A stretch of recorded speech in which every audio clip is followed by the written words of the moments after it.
distinguished guests, the Chief of Protocol of the United States, Ambassador Monica Crowley.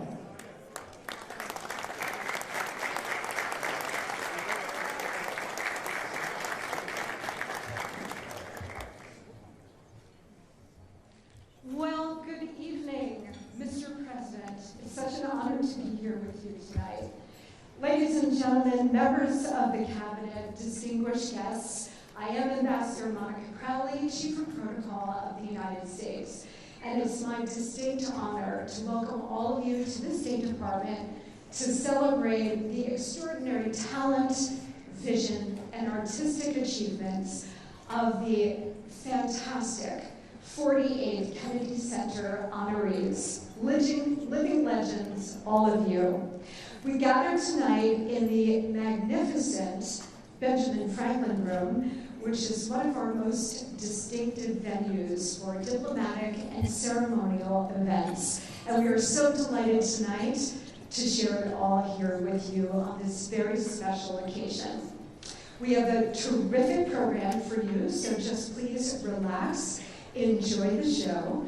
And it is now my honor to welcome to the stage our spectacular Secretary of State, Marco Rubio, and our fantastic President of the Kennedy Center, Ambassador Gloria.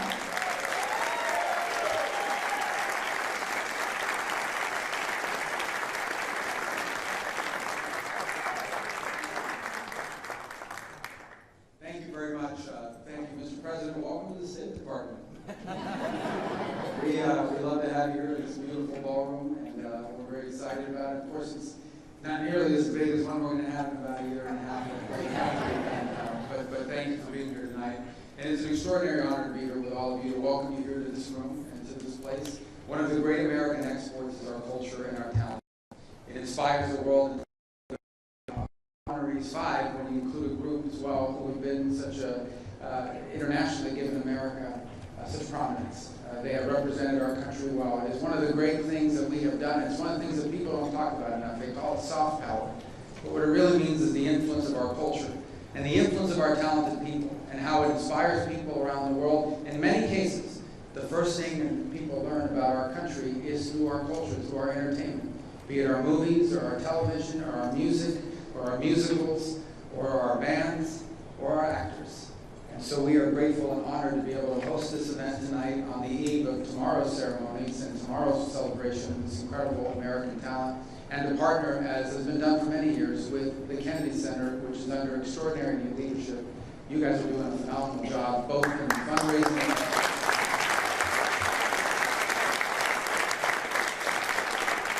and it's something the President, as Ambassador Gaynor will tell you shortly, has really made a priority. And that is to restore it to a place of greatness, where the beauty of American culture, where things that are exhibited to the world, and obviously here in the city as well. So it's my honor now to turn it over to Ambassador Gaynor, who will tell you more about all the exciting things that are happening at the Kennedy Center.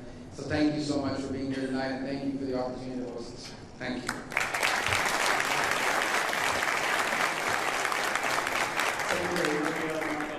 Thank you so much for this occasion. We're ecstatic to be here.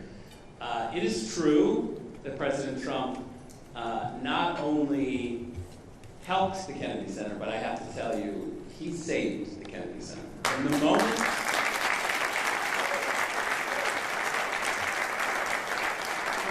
I arrived and the finances were a mess, despite whatever the media says, I promise you, we had no money in the bank. We were paying staff with debt reserves. It was awful.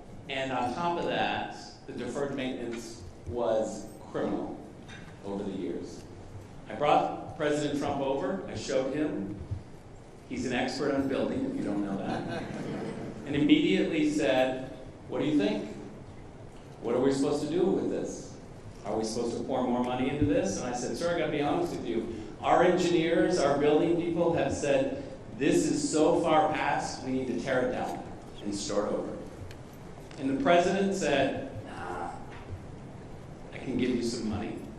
And he went, he left the Kennedy Center. By the time he got back to the White House, he had called Lindsey Graham and Russ Voigt And he said, I'm going to give $250 million to save the Kennedy Center, and it's going to be in the big, beautiful bill. And that's exactly what he did. He delivered, and he saved the Kennedy.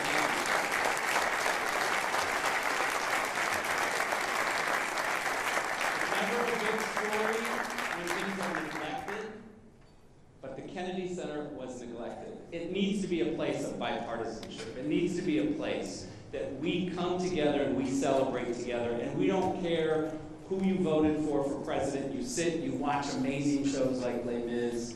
We have totally turned the place around because President Trump said from the beginning, change the programming to common sense programming that everybody wants, and corporations will come.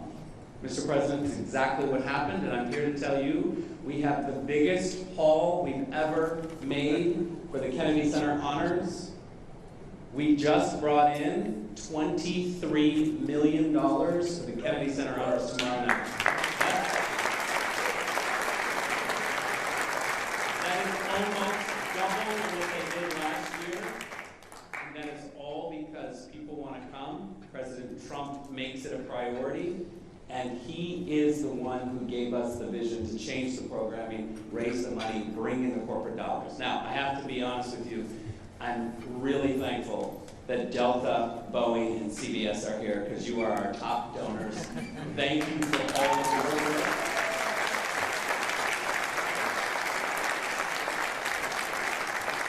And let me finish by saying also, Tiffany's, thank you very much for redesigning our Kennedy Center Honors. And if you haven't seen them yet, you're about to. They're spectacular. And this is the first year that Tiffany's decided to step in. And we want to thank Tiffany's for the beautiful medals, awards that they have given us. So thank you very much.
Ladies and gentlemen, the President of the United States, Donald J. Trump.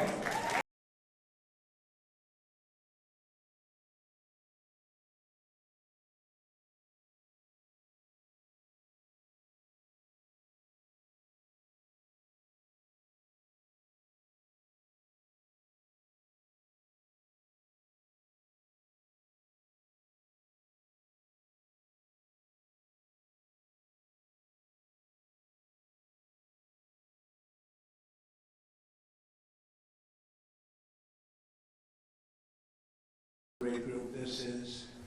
Your team is doing very well, Bob. Good quarterback, good coach. It always helps. Having a good coach and a good quarterback is a very good thing. For sure, I think. I want to thank Secretary Marco Rubio, my friend and a very talented man who works very hard, and his wonderful wife, Jeanette, for hosting us this evening.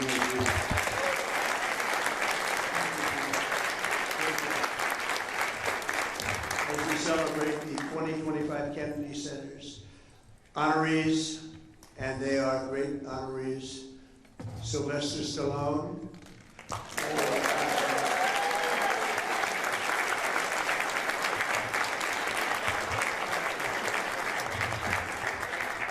He got Southern Catholic, but he made it. He wasn't going to miss this.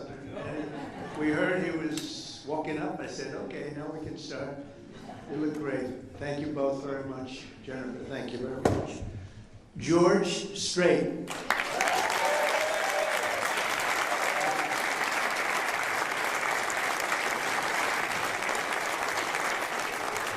King of Country. That's great. Gloria Gaynor.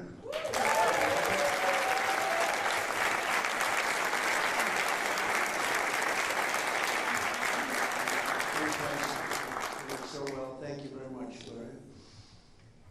The legendary Michael Crawford.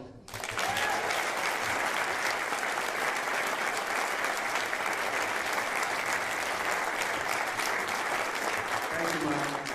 Thank you, Michael. That's some job. Thank you very much, Mrs. Crawford, for being here with your two beautiful daughters. Really an honor to have you. I don't want to say how many times I've seen you in Phantom. But, you know, when you have a great artist, it's true with paintings, it's true with music, it's true with dance. Every time you see it, it gets better. And you see things you've never seen before. But I've seen you many times, and there's never been anybody like you. Thank you very much, Michael. Thank you very much.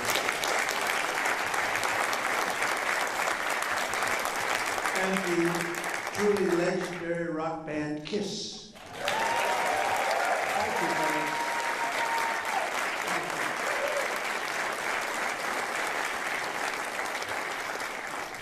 Thank you very much. And this is really much, really, look at it, pure talent, a lot of talent, as has ever been assembled under one roof. We've done something that they've never done before, and I'll be doing something that hasn't been done before. The President of the United States is hosting at the request of a certain television network.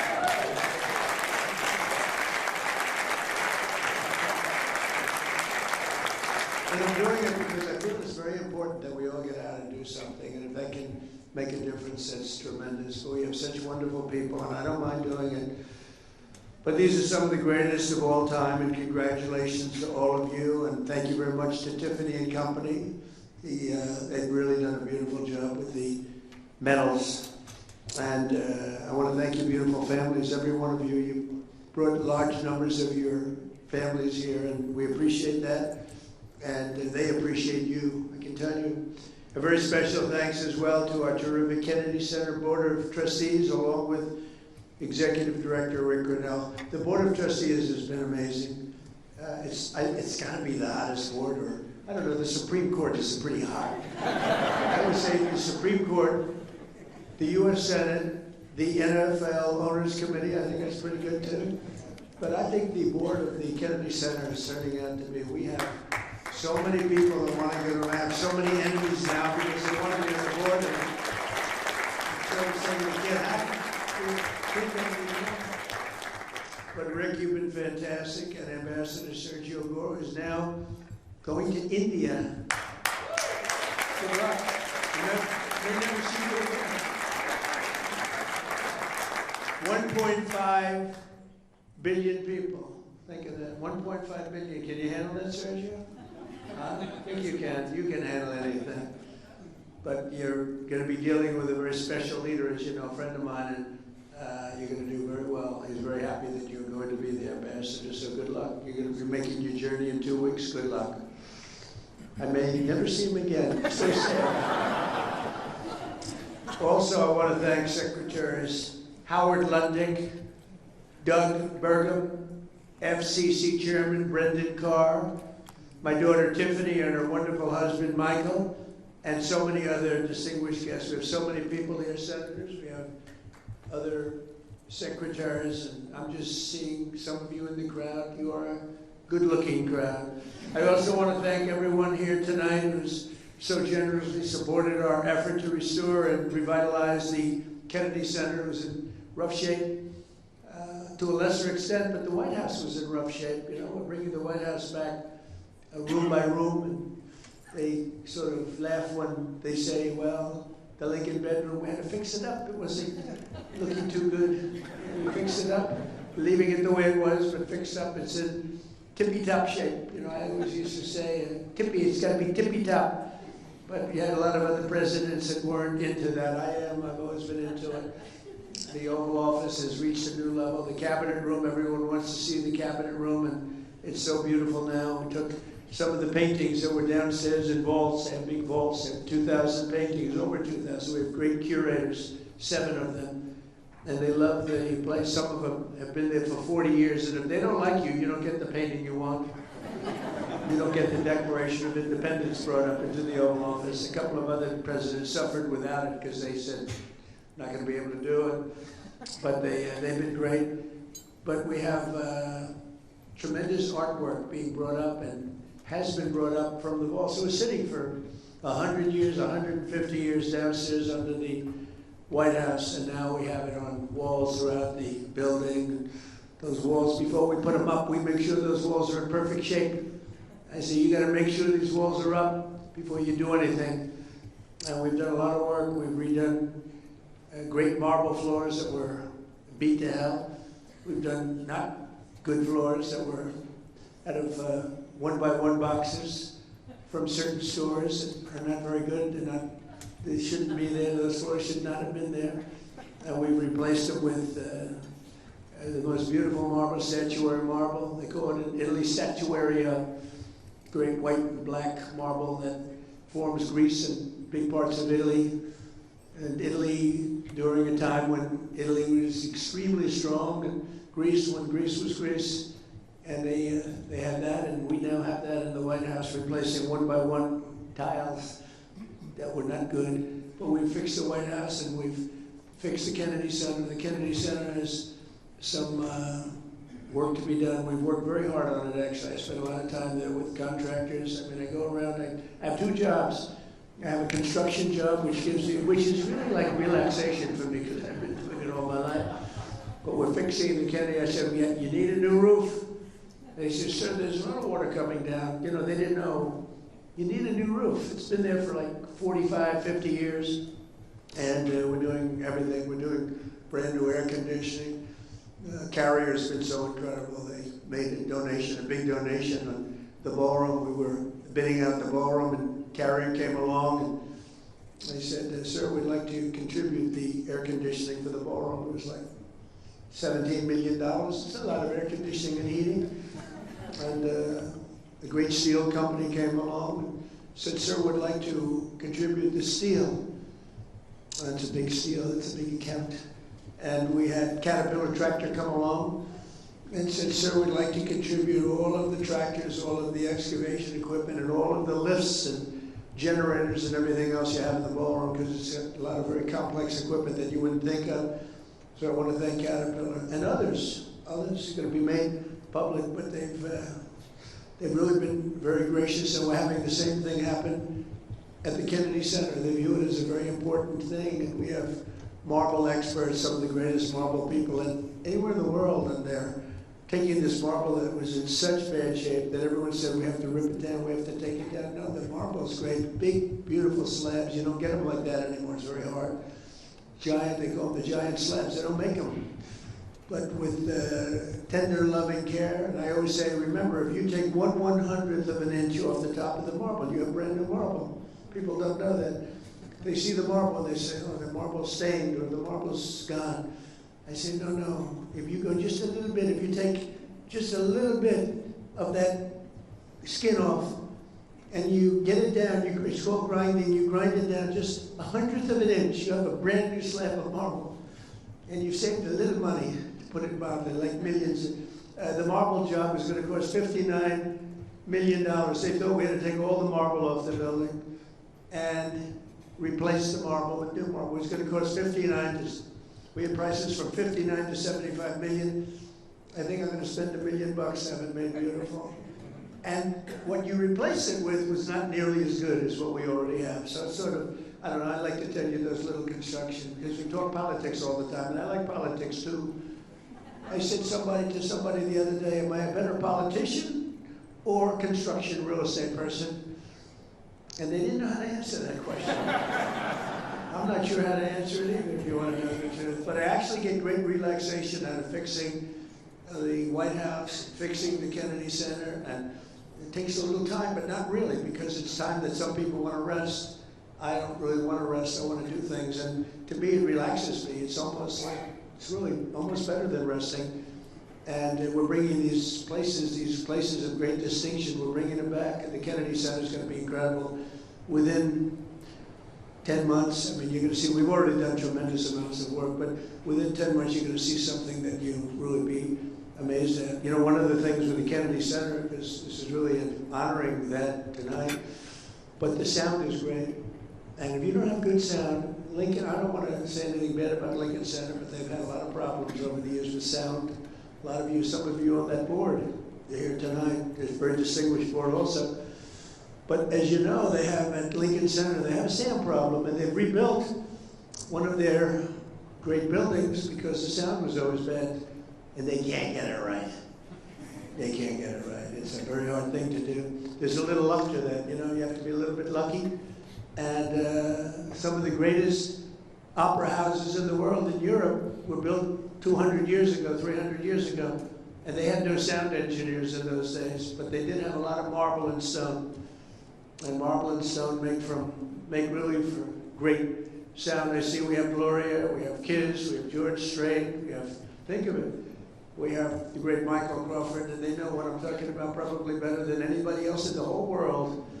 But it's, sound is a big deal, and if you don't have it in a building, you pretty much never have it. They rebuild it, they spend millions and millions of dollars, they take it apart, they put up new walls, they put up new seats, they put up new everything, and they open it up, and it's a disaster. And the one thing with Kennedy Center, they have great sound. They've always been known to have great sound. And we're putting up large slabs of marble in a couple of the great halls, and it's already, we did some testing, it's made it, as good as it is, it's made it even better. Marble can do that. So we reviewed everything you have to review and reversed the decline of this cherished institution. And the Kennedy Center was really, boy, the money they spent over the years. They spent so much money, and you couldn't see where the money was spent. We're still trying to find out when did they spend all that money. But they didn't know what they were doing, and it's a shame. And we almost lost that building. That building was very close, structurally and every other way. We've totally reversed it, and now it's going to be in great shape for another, literally for 100 years. It's going to be in great shape. It's going to be in better shape than ever before. So we've done a real job. We've secured historic funding for the Kennedy Center, and we got that in the great big beautiful bill. That's a bill that everybody said was impossible to get passed. They said, you can't do it, it's too big. It was supposed to be 17 bills. I said, let's put it in one, because the Democrats are absolutely crazy, and I have some Democrat friends here, but they're crazy. And they might have approved a couple of them, but most of them they wouldn't. I said, if we put it all in one, there's something for everybody. And we got it approved with a pretty small majority. We have the majority, pretty small majority, we got it approved. And we got some support, we got a little support from some of the rational Democrats. But one of the things we were able to do is help very much the Kennedy Center. We got so many other things, the largest tax cuts in history. No tax on, think of this, tips. No, for the workers, no tax on tips, no tax on Social Security for our great seniors, no tax on overtime. Nobody thought that was possible. You're allowed if you buy a car. These people don't know about buying cars, because you buy cars probably, you're not going to have to borrow a lot of money, the group in this room, but you know what? Middle income people, they never had this before. If you go out and borrow money, which almost everyone does to buy a car, you're now allowed to deduct the interest for income tax purposes. It's never happened before. It's a great thing. We have so many things in the great big beautiful bill, but one of the things we have is we're going to rebuild our city, Washington, D.C. We now have one of the safest cities in the country. It was a horror show when I came here. A year and a half ago, this city was so dangerous. A year ago, it was so dangerous. We've been there 10 months, and now we're setting records for safety. We've had virtually no crime. We had terrorism 2 weeks ago, a week and a half ago, horrible terrorism. But it sounds like we were doing so well that the terrorists felt They didn't want to see us do very well, but we have right now the safest capital. We have a safer capital as anywhere in the world, and we have one of the most unsafe capitals.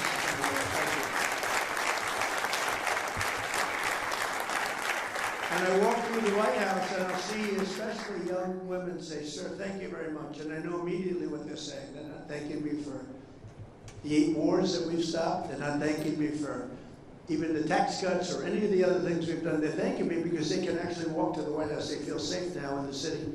And they are. I want to thank our National Guard. They've been unbelievable, the National Guard.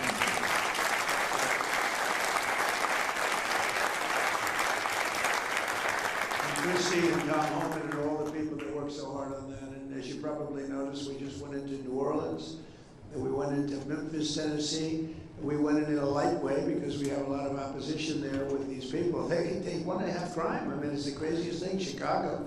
But we brought down crime and just given it a little dose of what we do really well. But we'll, at some point, just go in and do it exactly the way we want. We won't have any crime. We'll have very little crime in Chicago, almost none. And we'll stop it everywhere. We do stop it everywhere. And we had a governor, a very good governor from Louisiana. Jeff Landry just called and he said, "Please do me a favor. Would you send the troops into New Orleans? It's really gotten bad." I said, "We'll do it." We just sent them in, and within about 3 days, everyone said it's like a different place. And he's a smart governor. And some of the governors, you'd be surprised at some of the ones that are calling, but we're stopping crime. I said we were going to, during the campaign, we're going to stop crime. Nobody knew we were going to stop it to this extent. Nobody knew we were going to have a border where in 6 months, not one person came into our country illegally. Think of that.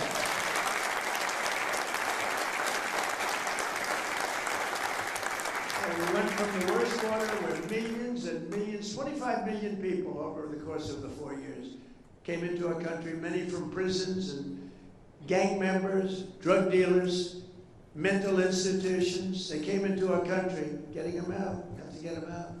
Murderers, we have 11,888 murderers. Many of them are now either out or in jail because they'll murder again. More than 50% of those people murdered more than one person.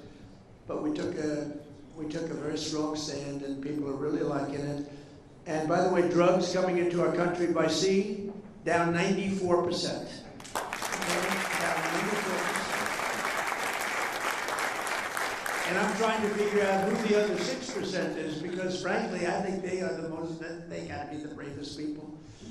With the 6% that are still trying to come in, but down 94%. And we're going to start that same process on land, because we know every route, we know every house, we know where they live, we know everything about them. They killed 300,000 people last year. And that's like a war. That's like a terrible war. Not going to let it happen. So we're doing a job that nobody else can do, but we're building this institution back to what it should be, and the nation's premier venue for the arts, and we're going to see that because DC is now a safe place. People want to be here. The restaurants are opening. You know, if you go back a year, nobody wanted to go to restaurants. They lost 40% of their restaurants. They closed. They had no business. And the restaurants that were open were doing no business. And people felt safe, unsafe, even sitting, waiting for a meal. People would come in and do bad things. We don't have that anymore. And now restaurants are open. You can't even get into a restaurant now in Washington, D.C. It's a beautiful thing to watch. And we're showcasing our country.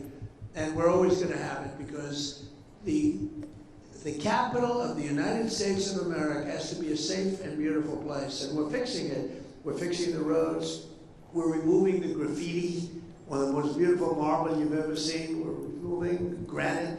I like granite better on the outside because it's real easy, but the marble is very porous. During the Biden administration, they sprayed a lot of red paint on a lot of white marble, and you still see it, you know. They worked real hard to get it off, but it goes down deep.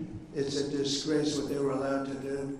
It was also a disgrace that they allowed millions of people into our country illegally, and people that were not people that we want to have. They weren't people that could love our country. We want people coming into our country that can love our country. So the generosity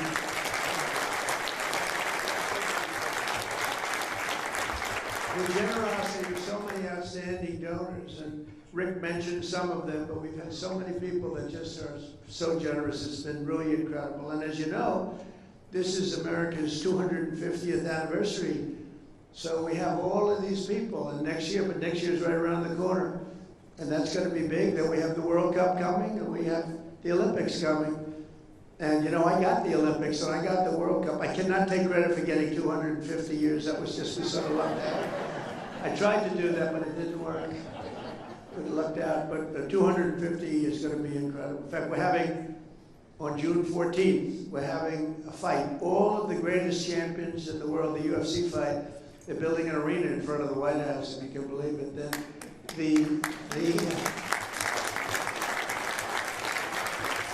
like 6,000 seats, and then they're going to build it for the fight. They're going to have the greatest champions of the world coming, and they're going to have over 100,000 people out. They're putting screens all over certain parts of Washington so everyone can see it. I don't think there'll be anything like it. It'll be on a Sunday night, June 14th. Flag Day happens to be my birthday, but I didn't do it for that reason. Sir, we like the June 14th date. I said, yeah, it's my birthday. They didn't know it, but they picked it. But it's, I'll take a little heat on that, but it's not that. But I will tell you, that's going to be some. Everyone's asking me for tickets for the UFC. And it's going to be great. They're going to have the greatest champions in the world all fighting that night. The great Dana White does a great job, and he wanted to do it. And the White House will be the background of the fight. There'll never be anything like this. There has never been, and there never will be anything like that. But a few hours ago, I had the tremendous privilege of presenting the 2025 Kennedy Center honorees with their medallions, their beautiful medallions from Tiffany, right in the Oval Office. And we thought we'd do it here. We thought we'd do it at different places and maybe pick the one that we liked the best. And we said, no, that hit so well. And the Oval Office, right, Michael? The Oval Office, he said it. I've never seen anything like this. There's something about the Oval Office that's special. It's really just special. Even in its poorer state, it was still the Oval Office. And we appreciate it, and we have great respect. So many things happened in the Oval Office. And they got to see the beautiful cabinet room, which we've brought back to life like it should be. Beautiful. It's a beautiful room, and it's really a beautiful room once again. Actually more beautiful than it ever was. It was never like this. But the American people are proud of our country. We're proud of our beautiful White House, and we're proud of our beautiful Kennedy Center. And now you have it at the top of the line. The lives they've led, these wonderful people that are here tonight, the legacies that they forged have become integral part of Americans' priceless cultural heritage. All of the people that we honor tonight are such beautiful words. I mean, you're priceless. It's a cultural heritage that you've created, each of you in a very different way, most of you in a very different form, catering to different people, frankly. But you add it up and it's 100% of our population. Each of them has given us treasures that will be passed down every future generation. And I don't think you even appreciate what you've done. I don't think you really appreciate your greatness. Decades and even centuries from now, people will still watch and admire the films of Sylvester Stallone. There's nobody else can do those.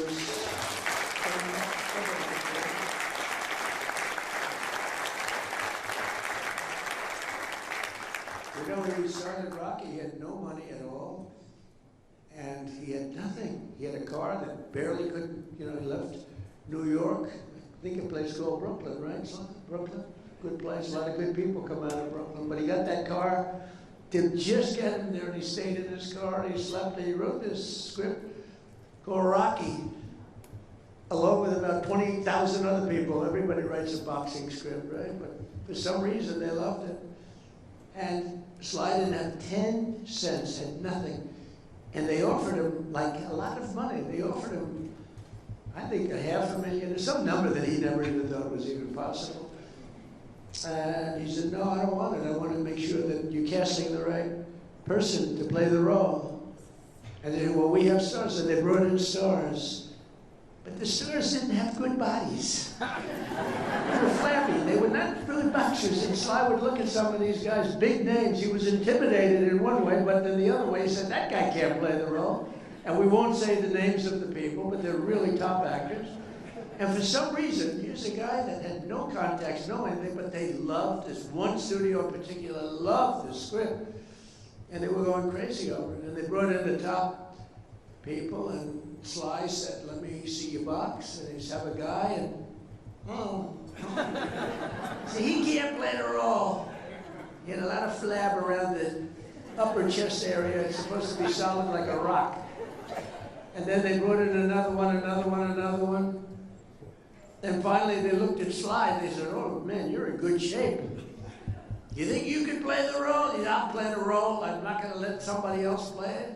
And he was actually willing. He thought they'd have somebody, but he said, that's not a boxer. That's not a fighter. These are good movie stars. Keep their shirt on, but they're good movie stars. But they're not fighters, right? And he took that role, and the rest is history.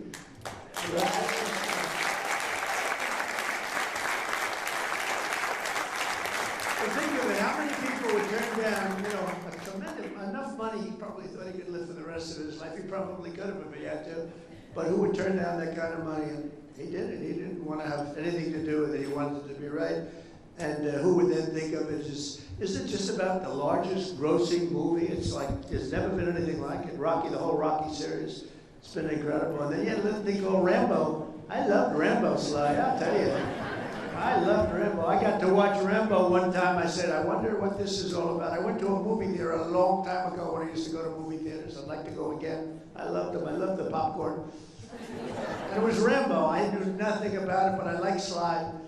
So I said, let's go see it. After about 4 minutes, they said, this movie is great. And Rambo, I think Rambo gave Rocky a little run, too, if you want to know the truth. We loved all of them. But really a legend, and each of people that are being honored, they're treasures that really will be passed down to future generations, decades and centuries from now. People are going to be looking at your work. They're going to be seeing every one of you. Your work is so incredible. And they'll be thrilling to the performances of Sly and the performances. It's all on tape of the great Michael Crawford and Phantom. It's all on tape, thank goodness for tape. Because if you couldn't see him, if you would miss that, if you wouldn't see Michael Crawford, the way he moved, the voice was magnificent, but the way he moved and the hands, the whole thing, it's just, there'll never be anything like it. But we have it on tape from every different angle, so guess what? You're lucky. There are a lot of great people that they've never been preserved that way. You've been preserved. And people are going to be looking.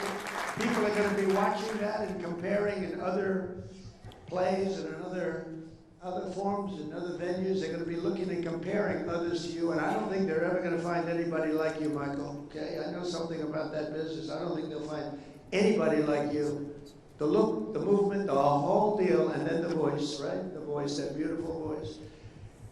And they'll still know the unforgettable songs of George, Gloria, Paul, Gene, Peter, and the late, great Ace Frehley, who's represented by his daughter, and she was crying like so, she was crying.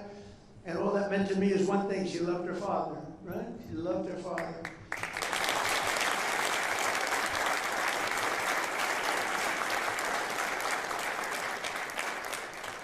And the guys loved him. That band has stuck together for a long time. I've known a lot of bands, and they don't last too long. They're gone, much to the detriment of themselves, actually. But these guys get along, and I love to watch people. And I was watching them, and they really respect each other, and they like each other. I just congratulate you. What a job you've done. What a great job. Thank you all. I've known Gene for a long time, and I've known the others for shorter periods of time, but they're real talent. And tonight they're really appreciated. The world has seen it, and the world is now watching. They're watching. The whole world is watching this. So thank you very much. On the film sets, Broadway stages, and in sold-out arenas around the globe, these exceptional individuals have spent their lives making the most of their incredible God-given talents. They have talent. They have talent. The great Gary Player, he hits shots. He's 90 years old, still plays good. He shot a 70 with me the other day. He's 90. We play pretty far back, too. He's incredible. You think Biden could do that? I don't think so. Can't lift the club. But Gary was demonstrating shots, and one guy was having a very hard time, couldn't get out of a sand trap. Gary's known as the greatest sand player, #1 ever. He got down in the U.S. Opens, 2 U.S. Opens back-to-back. He got down 69 out of 71 times. I would say that's good. Even if you don't know anything about golf, you'd have to say that's good. But he got down, and this poor man I was with, he was blessed with talent, but not golf talent. And he cannot get out of a trap. It was sad to watch. And Gary said, "You don't understand." And he dropped 5 balls. Ping, ping, ping, ping, ping. Every ball right next to the hole. This guy, oh. And he tried, and he hit the ball a foot. He hit the next one over the green like by 50 yards. The whole thing was a disaster. He said, "Well, here's the problem. I've got talent, and you don't." And that's what it's true about you. You have talent. These 5 groups of people, they have great talent. And if you don't have talent, to be honest with you, there's not a damn thing you can do. You can get a little better. But if you don't have talent, there's not a damn thing you can do about it. All you can do is try and find something else where you do have talent. But I just want to thank that, you shared these gifts, because you're really sharing a great gift with the world. And maybe tonight more so than any time in your career you've shared tonight. Because tonight the whole world is focused on you. I want to celebrate all of this together. Tomorrow we pay tribute to them magnificently, and they're going to see something really special, and it's so great to have this at the Kennedy Center. I want to thank, as you know, FIFA for the award they gave me, but more importantly for choosing the Kennedy Center. We had over 1 billion people watching they were choosing the teams, which team is playing the next team, and you can imagine the thrill. But Johnny, who's the commissioner, he's a fantastic guy. I guess you have to say he's like the biggest guy in sports, Bob. He's big. He's saying we have 58 Super Bowls. I don't know if that's true, but let's say we have a few of them. But they have a lot of matches, and it's all taking place here. Don't forget, when I made that deal during my first term, and then I made the deal for the Olympics. And I said, man, it's so bad because they were made 6 years away. So I said, I won't be president. And then I got screwed, and they said, let's do it again. And I did it again. We did great the second time, unbelievable. We won by a lot. But the third time, we won by $10 million. But it was a COVID year, a lot of things happened, and very crooked election, a lot of crooked people. But I said, we got to do it again. That's why we never give up. These people have never given up. They don't give up. Bob Kraft never gave up. Did you ever give up? Bob Kraft, did you ever give up, Bob? Look at him. He had a lousy team last year. He didn't know what to do. And now he's leading the NFL again. I'm sure your other owners are extremely happy for you, though. They're thrilled. They're just thrilled. But no, people don't give up. The real winners need the talent, but don't ever give up. But as chairman of the Kennedy Center, as president of the United States, and as a true fan of each of these incredible celebrities, but great performers, much more than a celebrity. You're much more than a celebrity. It gives me tremendous pleasure to congratulate them once again and say thank you for your incredible career. Thank you for gracing us with this wisdom and this genius that you have. It's what it is, every one of them. And the First Lady, who you saw yesterday and you're going to see again tomorrow, we're going to be having a good time. She congratulates everybody. She's focused on Christmas decorations at the White House, where she's done a great job. And actually, the press has treated us very good. The first year, the trees were white and beautiful, and the media said, why white? So I said, listen, do something that's more known. So the next year we did green. And they said, why aren't you doing white? We like the white better. The next year we did red. We got killed with the red. But, so we went through 4 years of that stuff. Nobody does it better. And this year it's just so good that they actually said the White House looks phenomenal when you add up all of the other things that we've done to it. You know, I tell people, for the first 4 years, I was the hunted. So I didn't have a lot of time to fix up the floors, to redo the Lincoln bathroom. I took a little heat. It was the worst job was done in many years ago. It was done during actually the Truman administration with very cheap green tile. That was in Lincoln. Now we have it done in beautiful, beautiful Paradisio marble. It's all book matched and so beautiful. And people said, oh, why is he wasting time? That's not wasting time. That's saving our heritage. You know, many, many things like that. It's saving the heritage of this country. And it's so important. But I'm just going to leave you with the fact that this is a very brilliant and very important group of people that are in this room tonight. A lot of people wanted to be here. Ballroom's very small, Marco. I mean, this is like, you know what this is? About 1/10. And this is section A of what's being built. This is like a little corner, but it is beautiful. And I have to say this: Marco Rubio is a great Secretary of State.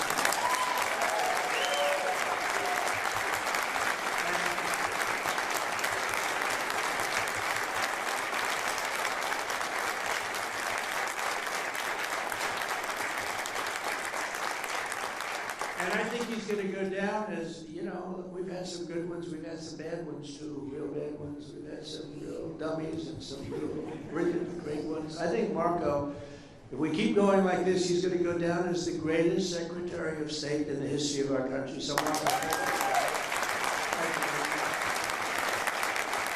thank you. And I just want to thank everybody. It's a very special journey that we're on. It's a beautiful journey. And we're beautifying our country. We're strengthening our country. We're respected again as a country. We're so respected now, like never before.